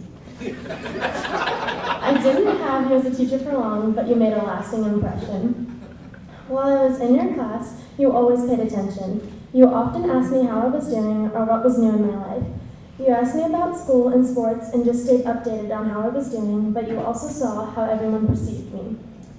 I was just this tennis player in everyone's eyes. No one really cared about me personally. They just knew that I played tennis and moved on. People only ever asked me about tennis, and you saw how that affected me. I wanted to be more. I wanted people to know me. I wanted teachers to ask me about my weekend. I wanted friends to know my favorite color or my middle name. I wanted people to know me, not the tennis player. You took the time to get to know me, and I am very grateful. When it came down to the end of the year, you told the class that you were going to predict what they would become in the future. You went from Phoebe to Leighton to Colin to me. When you got to me, everyone just shouted out, "Professional tennis player, moving on." But you looked at me and saw the dread in my face and surprised the class by saying, "Trophy wife."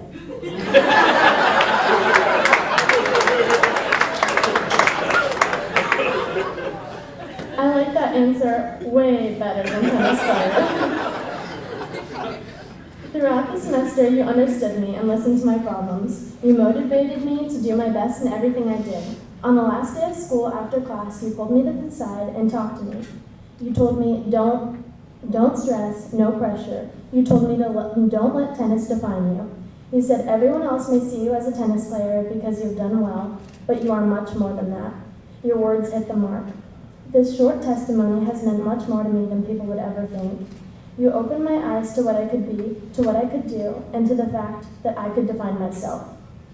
You have changed my whole aspect of how others see me because I changed how I wanted to be seen. You paid attention to me every time when I needed it most.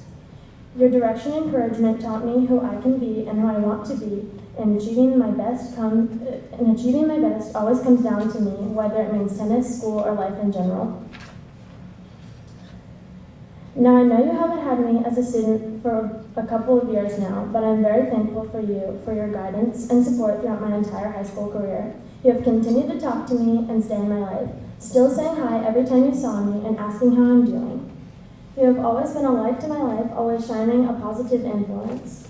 Up until that time, I had never had a teacher who was more than just a teacher. You were my mentor. You made a big impact on my life, a lasting impact, and I'm truly grateful. You were and are a great teacher and a great friend to me. Thank you.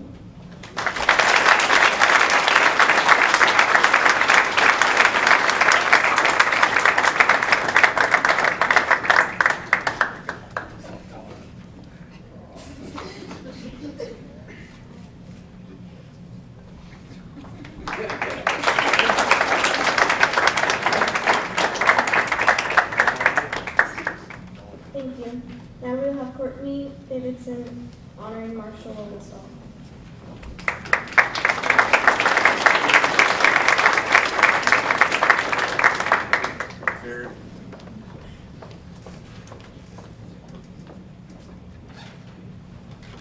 For those of you who do not know me, change does not come easy. I have been in Avid since the 7th grade, and Avid is designed to be like a family. So the idea is you stay with 1 or 2 teachers throughout your time in Avid.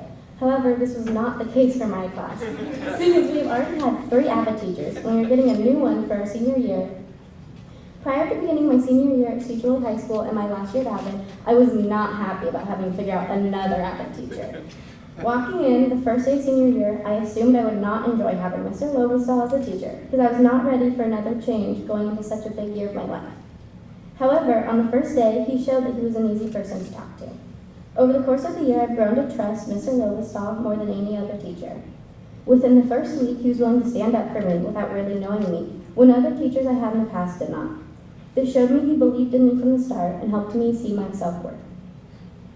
Without fail, he was there as a mentor for me. He was always there to help, whether it be schoolwork, college stuff, or just listening and sharing advice for whatever I was complaining or worried about at the time. Without realizing it, he taught me so many other things. For example, it is okay to vent, but it does not solve anything. Face situations head on. Always have respect.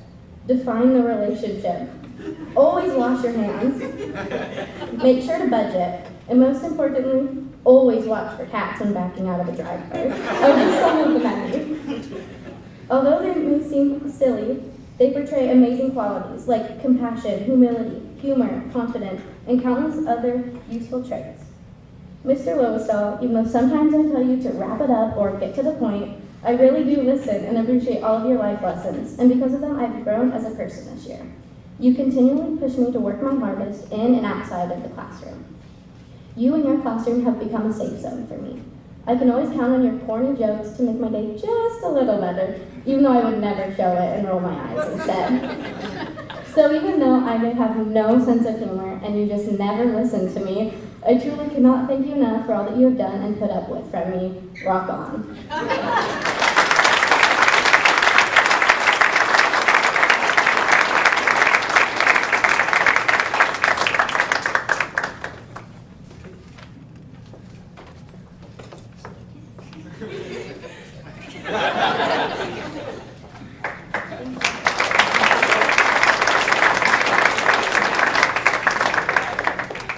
Next we'll have Bailey Jones honoring George Richardson.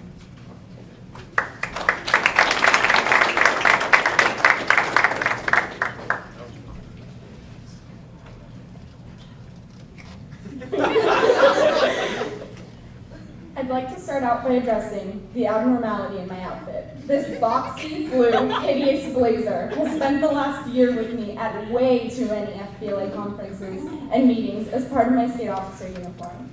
And although it was recently retired, retired at the end of my time as an officer, I found it only fitting to wear it one last time to honor the person who is the reason I was able to wear it in the first place.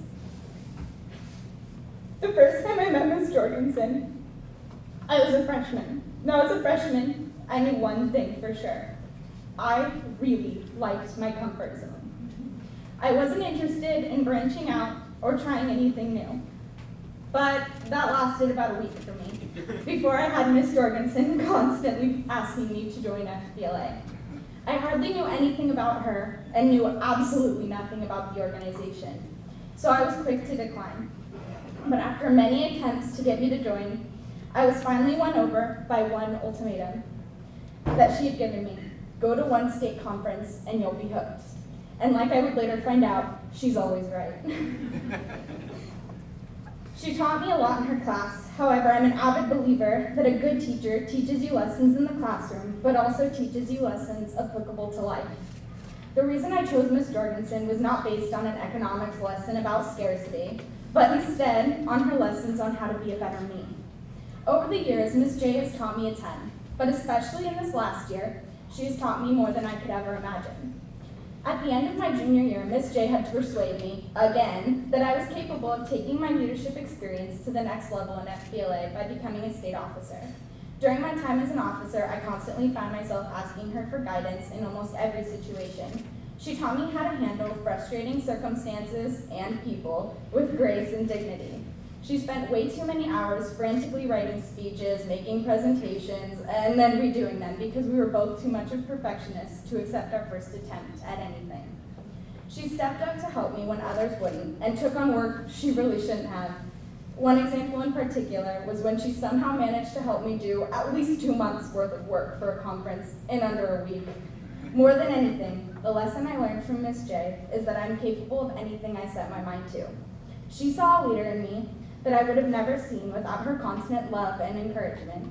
So thank you, Miss J, for constantly pushing me to step outside of my comfort zone, for being there for me to rant to a lot, for laughing with me, and for crying with me. But above all, for being the reason I join and thrive in my passions. Thank you, Miss J.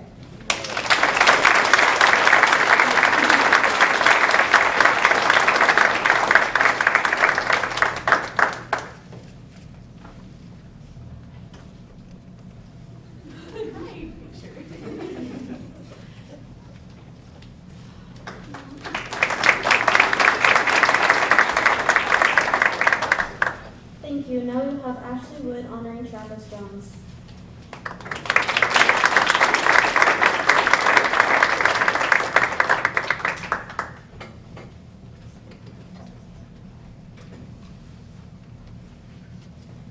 Choosing one person to honor here tonight was difficult. I've been encouraged and inspired by so many wonderful educators and leaders throughout my schooling, but I ended up selecting someone who has encouraged me to be the best all-around person that I can be since the beginning of high school, Mr. Johns. I'm so grateful that I met Mr. Johns at the beginning of my high school career. He challenged me from the start to make goals and to accomplish them ambitiously. He first challenged me to join varsity volunteerism and volunteer 100 hours in 1 year. As a freshman, this seemed like an impossible task, but he believed in me and taught me what it means to serve a purpose so that I can be successful. Mr. Johns also challenged me to be a leader. He saw in me the potential that I hadn't yet seen in myself. Being the great leader that he is, he not only teaches the skills necessary to succeed as a leader, but also how to implement them to help others. Because of his willingness to educate and inspire, I had the courage to step up and take on different leadership roles throughout high school, and that I would probably never have been brave enough to consider before. Academically, Mr. Johns has challenged me as well. Struggling to determine class schedules, Mr. Johns was there to help. He encouraged me to go for it, that I could do anything I set my mind to. He wants his students to succeed and achieve their goals. For me, that meant challenging me to study new subjects, even the ones that make me queasy, like Mr. John's human anatomy class that last month required its students to dissect the sheep's brain. I truly appreciate Mr. Johns because he taught me how to grow myself as a whole person. He taught me how to serve with purpose, lead with integrity, and learn ambitiously. Thank you, Mr. Johns, for teaching, your inspiration, and for your dedication to your students.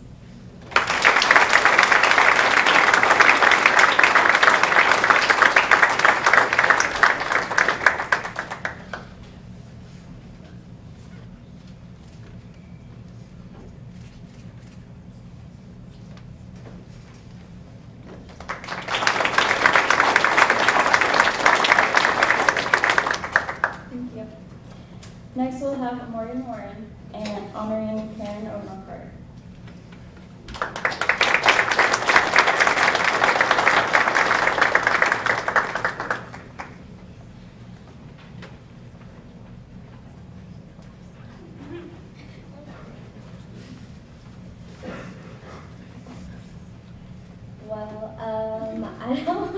I think Miss Carter's in the back somewhere, which is fine, but I'll just talk about her. Okay, so as you know, I'm going to take a moment to appreciate Miss Carter. I am at the college a lot, so I'm sort of MIA at the high school, and something really great about Miss Carter is that she understands that I can't spend a lot of time here. It's really hard for me to make time to come and see her and be at the club meetings and things like that. And ever since I began Running Start, I had a lot of people telling me that it was a bad decision or being frustrated with me because I don't know things that are going on. And she was always there and like understanding, and she made me feel like I was doing the right thing. And she didn't hold it against me that I didn't really know what to do or like I wasn't up to date on all the events. And she may not have known that, but it lifted a huge weight off my shoulders because I'm usually always worried about disappointing people. Something else that has made her such an influential part of my high school career is that whether I was in food production or volunteering with her in culinary club, she always gave me a lot of responsibility. I remember I was a secretary as a sophomore for culinary club, and she made me build a connection tree where I had to figure out like who knew who the best and like figure out all their phone numbers so that I could stay connected. And I had to do these huge plans for every meeting, and we had 2-hour meetings once a week. And it was a lot of work, but it helped me stay organized. And it seemed so complicated, but it was really smart. And that responsibility that she gave me has been a strong character trait that I see in myself now. It's helped me push myself to finish things on time and to the best of my ability, and I'm able to solve problems better on my own as well. And she also helped me gain confidence as a cook, which I really appreciated. She taught me how to make the best mango salsa that I've ever tasted, and then also how to chop an apple without not cutting my hand off. So, quite a few times. And all those things are essential if I want to own a cafe or be a cook in the future, which is what I want to do. So I really appreciated that. And that confidence kind of bloomed because she gave everyone the opportunity to be creative. Like in culinary club, she wouldn't sit down with us and tell us what we were going to do. She would make us come up with all these ideas to get people involved and to just have fun. And so all the members and the officers, we would sit down and we would just brainstorm for 2 hours, and it was actually a really good time. So, and I just really appreciate the freedom of taking on whatever kind of project that I wanted to. And even though I didn't have a lot of time to take on those projects, I loved that the opportunity was there. Lastly, Miss Carter is just such a kind-hearted person. She's always so lighthearted, and she laughs when she makes mistakes, usually, and does things for others without anything in return. And I think that something that she really helped me with was that I'm a perfectionist, like 100%, and she showed me how to just shake it off when I mess up and like not take things to heart so easily. So it's much easier for me to not get frustrated when things aren't perfect. So thank you, Ms. Carter, for bringing a little less stress and a lot more happiness into my life.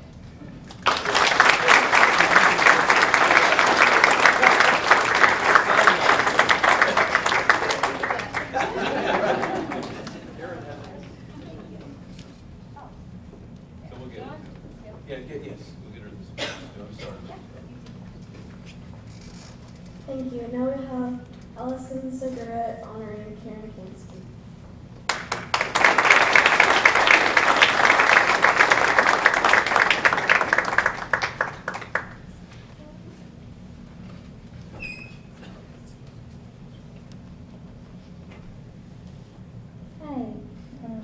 My name is Allison Segura, and I would like to honor my 6th grade teacher, Mrs. Kansky. Mrs. Kansky was my teacher at Sandwich Elementary School. I had gone to Westview Elementary in Burlington from kindergarten to 5th grade, but switched schools because things weren't really working out, and I wasn't fitting in there. But the whole entire summer after 5th grade, I looked forward to Sandwich. I'd heard stories about it because I have like 6 brothers, and they all had her, and they all loved her.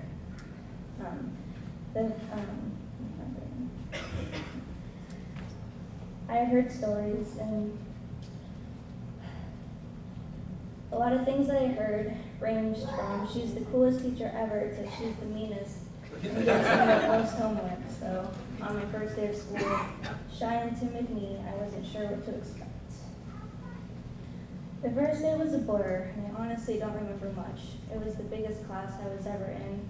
There were 36 kids in there, and I was new and shy, and so, but that first day sticks out to me because I met a person who became my best friend and a teacher who completely changed my perspective on school and my academic future forever. Before Sandwich, I wasn't very concerned about my future or if I would go to college or not. I had good grades, but they weren't very important to me. And instead of trying my best, I was content with just passing and getting through the day. But that changed after a few months in Mrs. Kansky's class. Mrs. Kansky wasn't an ordinary teacher. It was a big class, and in that class I never really felt invisible. A lot of ordinary teachers that I've had experience with, I didn't really feel like I learned in a lot of classes, but in that class, I feel like I learned a lot. This teacher cared about the learning of each one of her students, and she did what she could to connect with them. It was in this class that I developed a strong desire to learn, and when I began to think about my future, I started thinking of taking my education further. And although she probably doesn't know it, her belief in each one of her students inspired me to be more than just an average student. Her belief in me made me not want to just pass, but I wanted to excel. Besides the fact that it was just a 6th grade class, I learned a lot of skills that made me the student that I am and have helped me get to where I am now. She taught me and every one of her students everything from organizational skills and prioritizing to life lessons that would help us navigate through the colossal, confusing, exciting maze of high school and beyond. So basically, before Mrs. Kansky's class, I was an average student. And if I hadn't gone to her class, I think I'd still be an average student now. But 6 years later, I'm dedicated and I'm a college-bound student, and I owe that to Mrs. Kansky, my friends, and all my other teachers who believed in me. So thank you for seeing me in the crowd.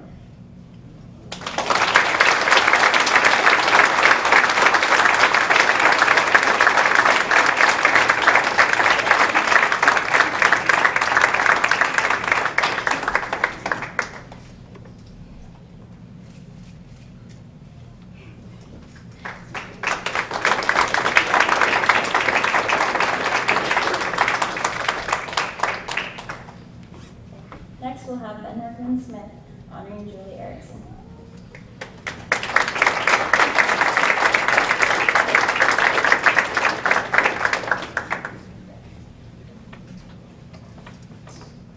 Just a sec, please. Ah, there it is. Please rise and remove your hats for the Pledge of Allegiance. Flags there. I'm serious, please.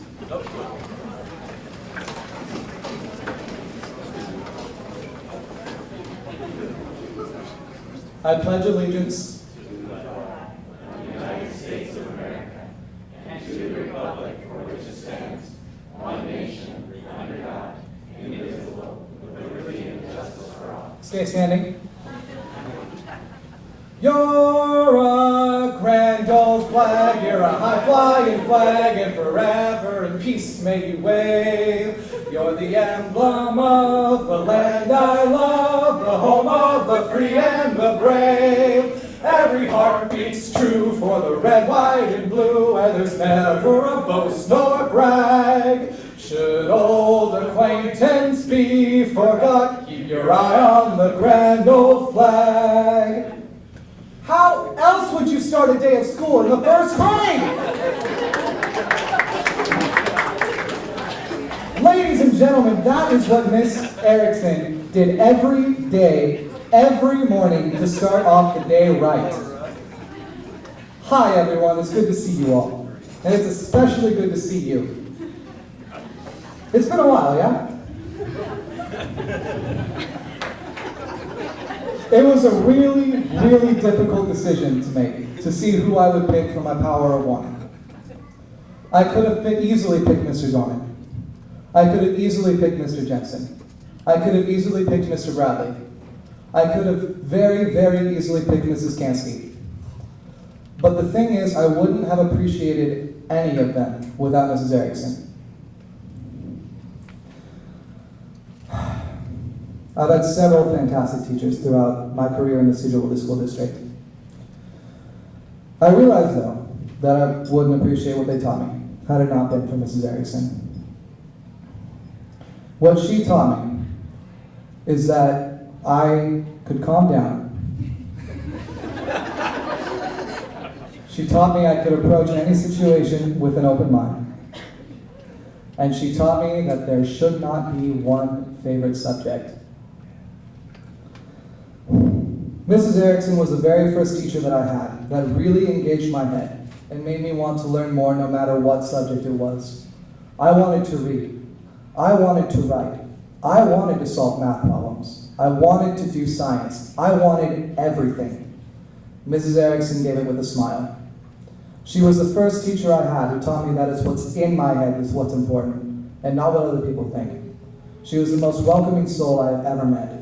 And through her teaching, she gave me my first sense of responsibility, my first sense of belonging, and my first sense of real happiness to come to school.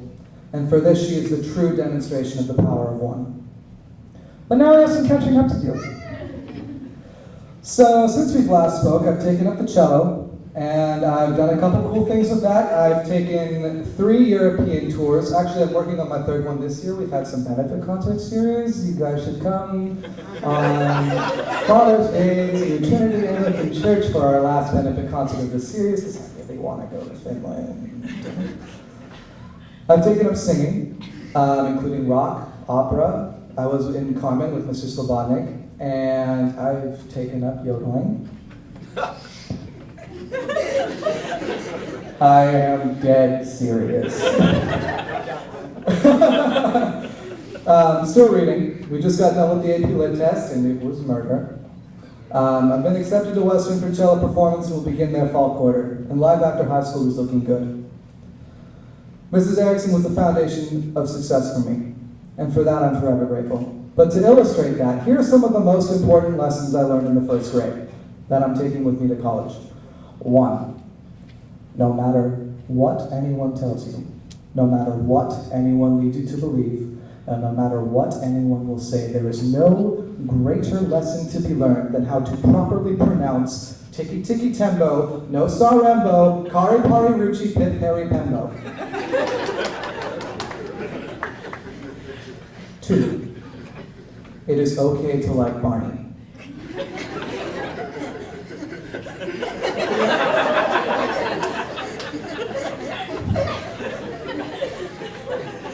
You do not have to cry when the 2nd graders pick on you for bringing Barney in for your Christmas movie. 3, put the toys away by 9:20. Lesson 3, subsection 1. It is okay for a hydra not to have 9 heads. 4, if it's red and black, you're dead, Jack. Lesson 4, subsection 1. Let me suck your blood. Lesson 5, how to write in cursive. For example, that's a capital L. I still write in cursive, and I'm one of the only people I know who do it, besides you. I said one of the only people, man.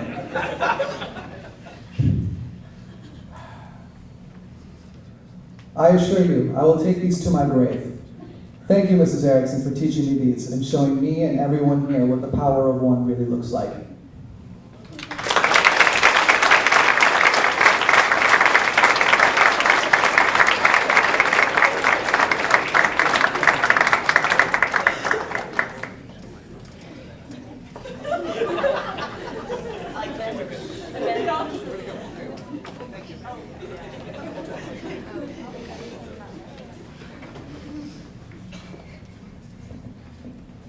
you. Now we will have Kylie Herrera honoring Sean Donkey.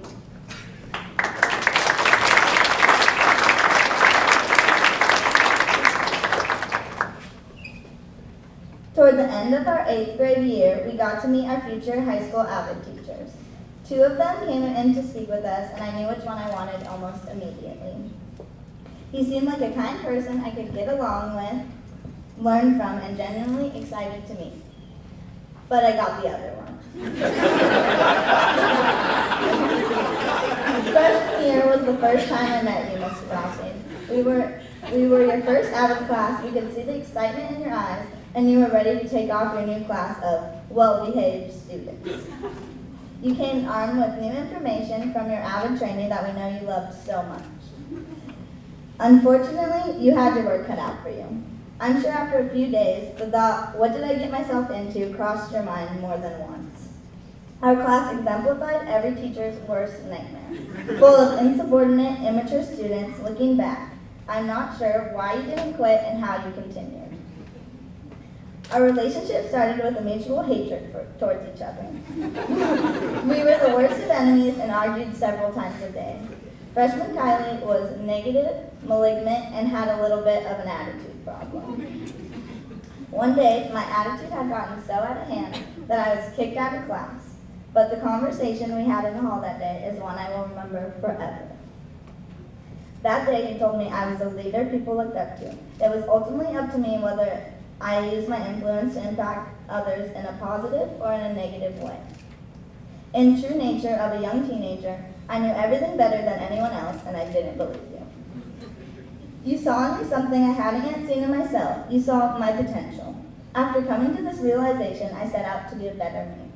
While it took time to mature into who I am today, you believed in me when I barely believed in myself. You knew with hard work and determination I could accomplish any goal I put my mind to. Because of you, I started to apply myself and set high standards, not only academically, but in life. You made me a better person, and you taught me to always reach for the stars. Today, I'm a leader because of you. Throughout the years, we've shared many laughs and even a few tears. AVID gave me a family, a safe place where I was able to be my authentic self, and was given enough support to help me believe I could do anything. We shared many memories. The annual class parties that were never planned until the day before, the countless number of times I tried to talk you out of a binder check, and even the time you bought our class 40 sausage McMuffins. You never let anything faze you. Even when we decorated the entire classroom with pictures of us, or when we sang happy birthday to you, terribly off-key. Not only once, but 5 times yesterday on your birthday. AVID has given me more joy and more random opportunities to dance than any other class has provided me with. We've all come so far and are ready to take the next step towards our future because of you, and Miss Dillard, of course. Throughout my 4 years of high school, you've helped me in more ways than you know. You not only guided me down the path toward success, you gave me a purpose. Leadership gave me reason to care, a reason to be motivated, a reason to try. It has been one of the most important aspects of my high school career. Through it, I've made friends that will last a lifetime. I've learned skills to better myself and help better those around me. You were always willing to help when I needed it, whether it be personal or help on an assignment that I had procrastinated until the day it was due. It didn't matter. You were always there. I cannot express enough how thankful I am for you. In the years to follow, I hope only the best for you. I hope you continue to be yourself, a person who can sometimes be too honest, a person who loves all things Star Wars, a person who could spend hours playing Clash of Clans, and one of the only people I know who can rock a man purse. We have still not yet to meet your made-up wife, Amber, but I'm sure maybe in the near future you'll have a little girl just as loud and as talkative as me, and I'm sure I've more than prepared you for that. Last but not least, may your dogs live long, happy lives. Thank you for everything you've done for me, not only being my mentor, but my friend. I honestly know I would not be who I am today without you.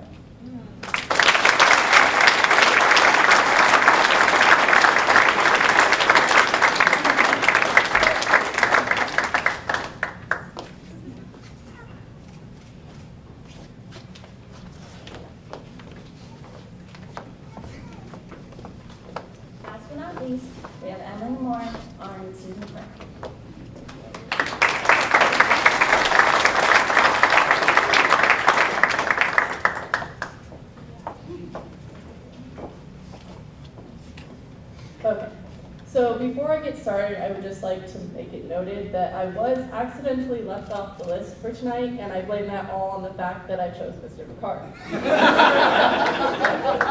If you don't know Mr. McCartt at all, you would know that, or if you do know him at all, you would know that he loves jokes, particularly terrible ones. So, before I get started with my whole speech, I'm going to give you a few jokes. So, what do you do when there's a sink standing outside your door? You let that sink in. What do you give to a sick bird? Tweetment. Why do chicken coops only have 2 doors? Because if they had 4, they'd be chicken sedans. Alright, here's the last one. How do you make a Kleenex dance? Put a little boogie in it. Okay, so I know those were horrible, but I can guarantee you tomorrow, McCartt will tell one of them and say something along the lines of, "Isn't that so funny? I'm glad I thought of it." You know exactly what I'm talking about if you've ever taken one of his classes. He is, however, the king of dad jokes. I know I spent too much time in his class when I leave the school and I'm still saying his jokes. Not because they're particularly funny or insightful, but because I've heard them all a million times. You see, he does not get new jokes. He gets new students. Except for the few of us that continue to take his classes year after year, and we get to hear the same jokes over and over and over. Also, because of McCartt, I now walk around singing, "If I had a hammer, I'd have a hammer." He sings all of the time. You might have heard it earlier when Ben was singing as well. I don't know how his wife puts up with it. She is quite a great lady, by the way. Having her homemade poppy seed bread at the debate tournaments is always going to be one of my favorite high school memories. But McCartt isn't all dad jokes and songs. Throughout these last 4 years, I can genuinely say he's given me some of the best advice I've ever received. I could never thank him enough for that. From boys to college to just general life advice, he's got wisdom for everything. Never-ending car rides to debate tournaments and yearbook conventions have ended with many great conversations and hilarious jokes. Many of my favorite memories during high school have taken place in his classroom. It's really my favorite place in the school, despite the lack of cell reception. I used to joke that his room was the only place in the world that I didn't get reception, and then I recently went to Montana, and boy did I discover that is not true. But this speech isn't about how the class where we use more electronics than in any other classroom in the school doesn't have cell reception or Wi-Fi. This is about the impact McCartt has had on my life. And let me tell you, it's been phenomenal. I truly believe his classes have helped me realize my passions in life and shape me to be who I am today. I don't have the words or time to truly thank him for everything he's done for me, but I'm going to give it a shot. Thank you for everything you've taught me about photography and Photoshop. Thank you for always listening and having an open ear and an open classroom. Thank you for the opportunities and the knowledge to succeed in photography and design. Thank you for helping me every time I freaked out about the yearbook not being done or my speech not being good enough. Thank you for all the laughs and the memories. Thank you for the poppy seed bread at debate tournaments, and thank you for your dessert because I didn't get one. Thank you for the craft supplies whenever I had a project, but most of all, thank you for being my teacher. I know this short speech could never sum up my appreciation for everything you've taught me, but it's my best attempt. So thank you for everything you've done and everything you've taught me.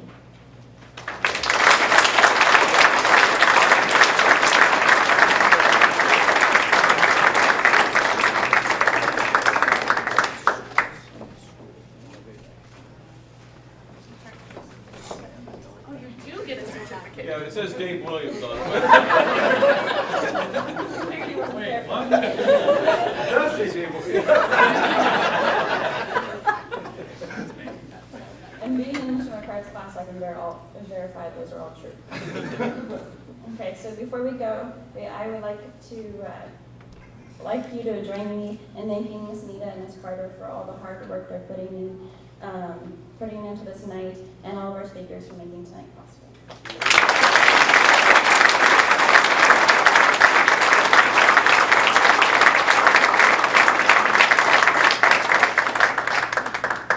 Thank you all for coming, and